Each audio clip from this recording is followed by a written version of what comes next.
ఈ రోజు నీవు కూడా ఆశీర్వదింపబడాలి అని అంటే, నీవు కూడా ఘనతను పొందుకోవాలి అని అంటే, నీవు కూడా నీ రాజ్యాన్ని బలపరుచుకోవాలని దేవుడు మాట్లాడుతున్నాడు. ఏంటి ఆ రాజ్యము అని అంటే, ఈ భూమి మీద జీవిస్తున్నటువంటి ఈ జీవితంలో మనం ప్రార్థనతో రాజ్యాన్ని కట్టాలి. ఎక్కడ దేవునికి మందిరాన్ని, ఒక మందిరాన్ని కట్టాలి. లోపల మనం ఏం కట్టాలి అని అంటే, వాక్యం అనే ఒక మందిరాన్ని కట్టాలి.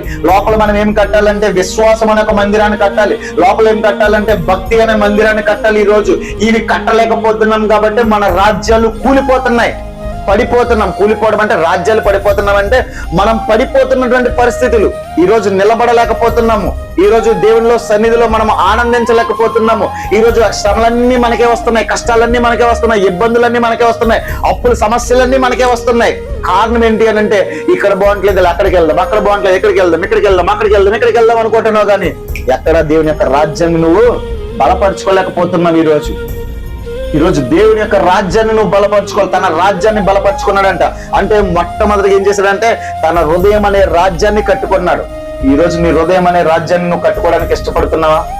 ఆలోచించి. ఈ రోజు ఎంతో కోపంతో, ఎంతో ద్వేషంతో, ఎంతో అసూయతో నిండిపోయినటువంటి ఈ యొక్క రాజ్యాన్ని దేవుడు ఏం చెప్తున్నాడంటే, ఆత్మీయమైన స్థితిలో నువ్వు దీన్ని కట్టుకోవాలి. ఈ రాజ్యాన్ని నువ్వు బలపరుచుకోవాలి, స్థిరపరచుకోవాలి అని దేవుడు మాట్లాడుతున్నాడు.